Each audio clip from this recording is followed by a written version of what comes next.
Yo, what's up guys, it's Talon. Today we have a Vex gameplay because the enemy just have so many assassins, and Vex is an amazing counter into assassins. So I used to play a lot of Vex. I haven't really played him, her. I haven't played it recently.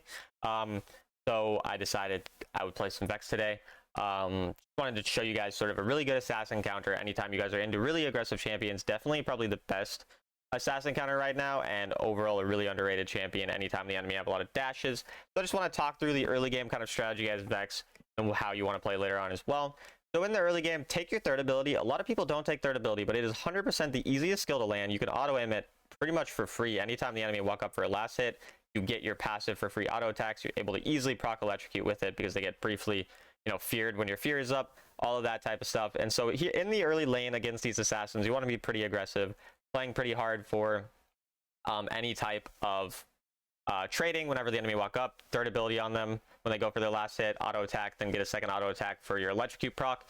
And then here, when they try to push the lane, don't let it push all the way in. So notice how here I freeze the lane in front of my turret. That way the enemy is going to have to continue to walk up to me. And then oftentimes, if you're into the really aggressive champs, you can actually take your shield level 2. You oftentimes will not take the shield level 2, but in a situation like this against a really aggressive champion, you do want to. And then I want to talk about this where I do a really good job of proccing my passive as much as possible. So if you don't know how the passive works, you get a little icon over their head every time they dash. And this includes flashes, and this includes Yone's drawback to his third ability. So when he third abilities, it counts, and when he goes back on his third ability, it counts. And so here, notice how, again, I take my second ability because the shield helps if he goes aggressive on me, and I'm able to easily fear him, get a bunch of damage on him. So I get one proc of my passive there when he dashed and I auto attacked him. Then I third ability, I get another proc of my passive because my third ability reapplies my passive. And then as he draws back, I get another proc of my passive. And then finally I ignite him, and then I know he's going to flash to the fruit to try to heal up. And so I make sure to get an auto attack. And if your auto attack is traveling as he flashes, it will proc the passive. So notice how he flashes, it procs the passive there because he flashed to the fruit. And so all of that leads to an easy solo kill there. This is a very common thing. You can just see how many times you can proc your passive against any type of dashing champion. You got to make sure you're taking full advantage of that, and you're trying to bait out their flashes when they do flash to the fruit. You got to be aware of that interaction in order to take maximum advantage of the early game, and that's how we're able to get the first blood onto the Yone. Again, starting off with the poke on the third ability, anytime he walks up for a last hit, making sure to get electrocute procced, then making sure that when he walks up, or when he pushes the wave, that we freeze it under our tower so it does not crash under our tower. That way he has to walk up further to get last hits. Taking second ability into champions that are really aggressive, that are going to jump on you level 2, like a Yone, like Aurelia, those types of champions. If you're into like a mage matchup, you would go third ability, then first ability. If you're into these really aggressive champs, Yasuo 2, then you can go level 2 shield. So that's just an important thing to keep in mind. And when it comes to maxing, you're going to max your first ability, then your second ability, then your third ability. Yeah, those are a lot of the best early game tips, as well as itemization wise. Go mana boots, infinity orb, soul stealer, death cap, crown, and then whatever situational item fits the game. That's usually going to be ideal. At this point, we have complete control over the lane, so we're making sure that we get as much as we can. We're trying to get a plate, trying to get the wave pushed quickly to create a roam opportunity or a recall opportunity, whichever ends up showing itself. Here, the Aurelia looks kind of low health, so I'm seeing if I can do anything to her. Because Vex is a champion you definitely want to find roam angles on, so in a situation like this, I'm definitely going to look to roam onto the Aurelia, get a free kill onto her. And again, the reason we were able to roam is because of the fact that the enemy, or that we pushed the mid wave rather. So because we were able to push the mid wave, we knew we could get the kill there. And then here, we do end up getting our ult onto Echo. We're going to force out his ultimate here, as you can see, which leads to his death as well. And so even though Yone was able to get a little bit pushed, the only reason he's able to get a little bit pushed and get a plate is because of the fact that we stayed a little longer due to the fact that their jungle showed up. We still pushed the first wave so that he didn't get a bunch out of it, and again, getting multiple kills out of the situation. Definitely a worthwhile roam, even though typically I do recommend not, sticking around too long on roams, but just that specific roam ended up working out really well, where we could stick around a little longer even though he gets a plate, because of the fact that, again, we got multiple kills out of it. We still pushed the lane so that we were able to deny him a decent amount. Like he wasn't able to, just push the wave super quick. And then for some reason, Echo rotates on a wave already pushing. So the difference between my roams and not Echo, Yone.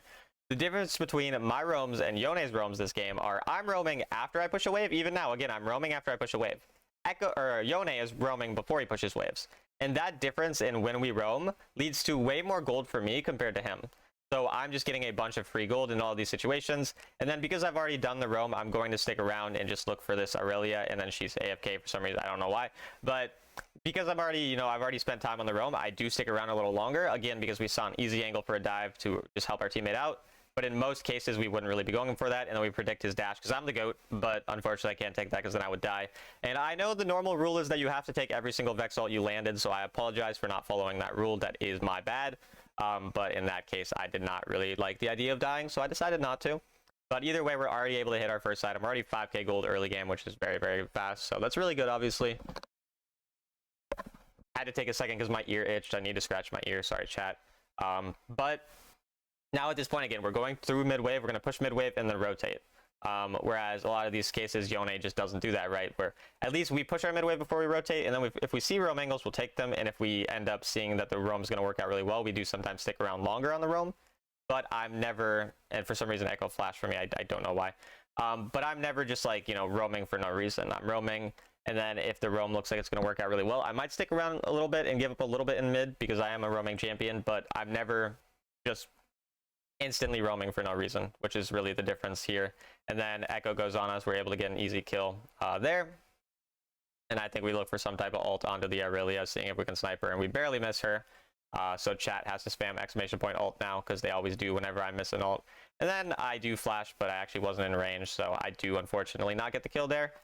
And we do die on Herald. As a team, the enemy bot lane rotated, Zai gets triple, so definitely not an ideal situation here. But I am still ahead 2k gold with 4-0, so definitely still in a position where my champion's insanely OP into their team comp. I'm really fed, and we have a completely realistic chance of still carrying the game. I mean, the gold's roughly even anyways. And so, yeah, really the big important things to see early game is that early game taking advantage of the dashes, as we saw, to get the solo kill onto Yone through our passive.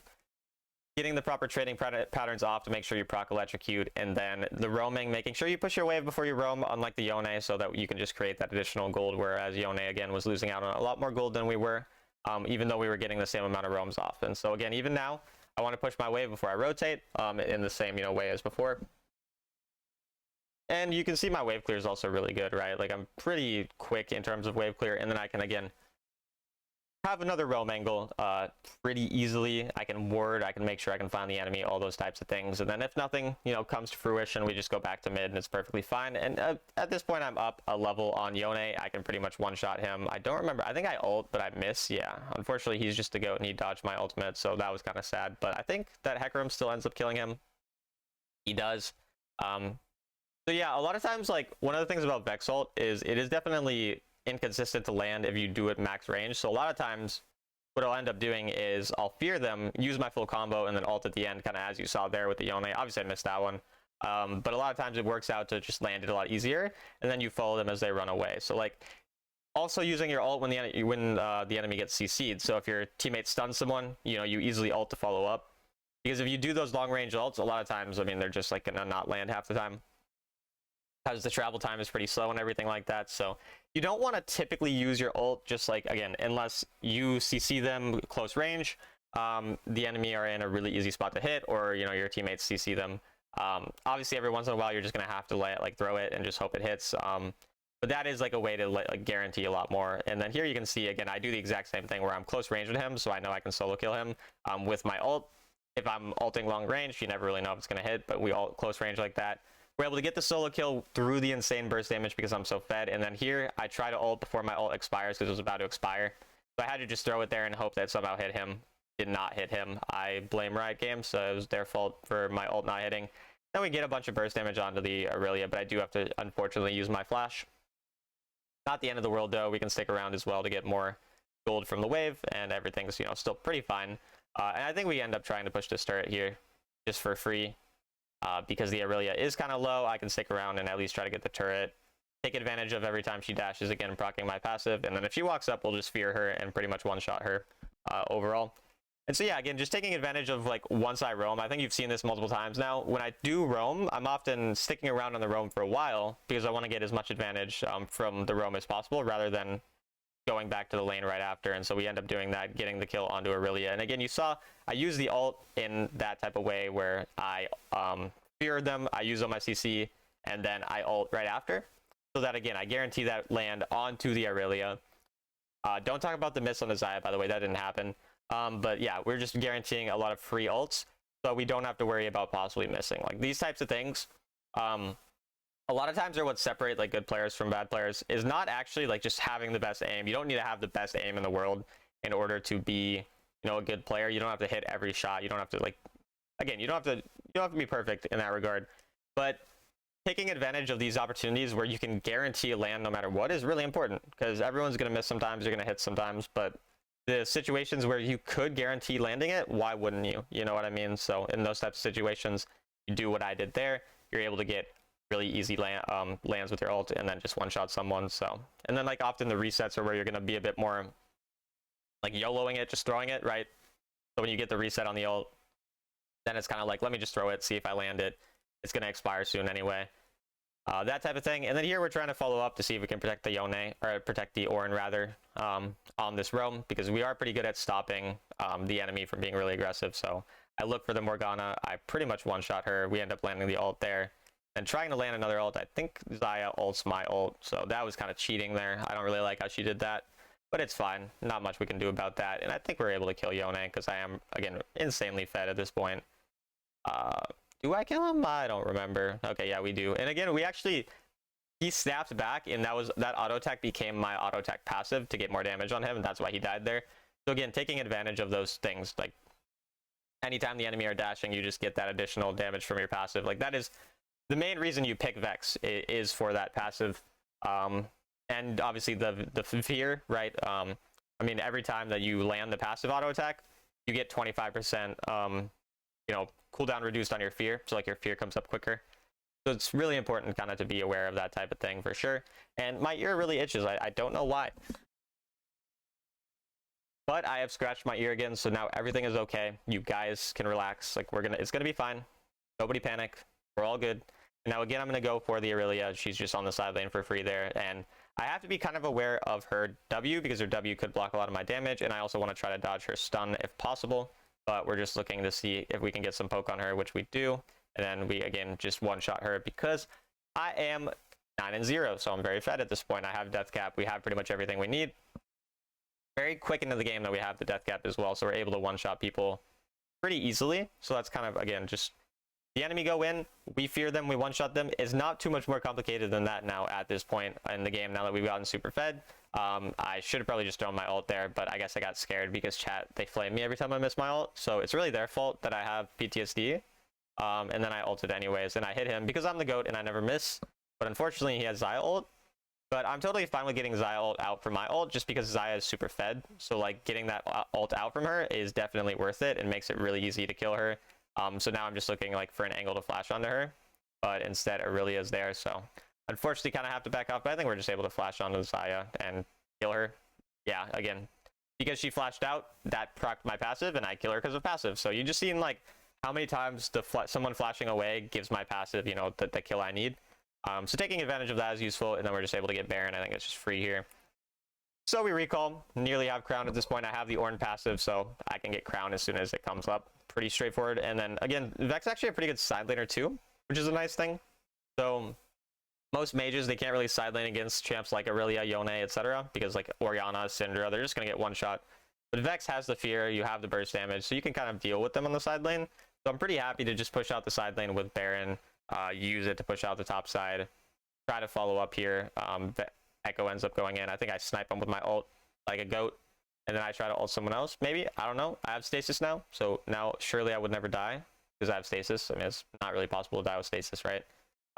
Except I landed the ult, and I really wanted to take that. I really wanted to take that ult, but I'm unfortunately had to be smart in that situation. I really wanted to take that ult though, and I still want to take, like, if I could go back in time, I would take that ult. I just want to make that clear, because you should always take your Vex ults no matter what. It's just the right thing to do. and then I still kill her under her Nexus. Again, we go 12-0-6, and we hard carry the Legend Q game. I hate Legend Q, by the way. I think all the players in Legend Q are so bad. I'm like 60% win rate right now, I think. I'm not going to be streaming for Friday, Saturday, because I'm working. I think these videos actually come out like Sunday and Monday, so that doesn't even matter. But yeah, whenever these videos come out, you probably can watch me stream more Legend Q. Watch me lose my mind as I watch really bad players play the game, because Legend Q players, for some reason, are way worse than regular ranked players, which is odd to me, because you would think it would be the other way around. But for whatever reason, it's not. Maybe when I get to the higher ranks, because we're currently Legendary Master 1, I think. I played like 30 games, 60% win rate at the moment. But yeah, we're gonna go for Legend, obviously, so I have to torture myself for a little bit longer, hopefully not too much longer. But anyways, I just wanted to say that at the end. I don't know why. If you guys are interested in coaching from a solo queue sovereign player, 5-time top 10 on the server, 3-time autofill top 10 of the server, I just wanted to flex on you guys, sorry. Just DM me on Discord, Talon1169, or through the link in the description to my Discord server. It's just $25 an hour for coaching, and I'll see you guys in the next video.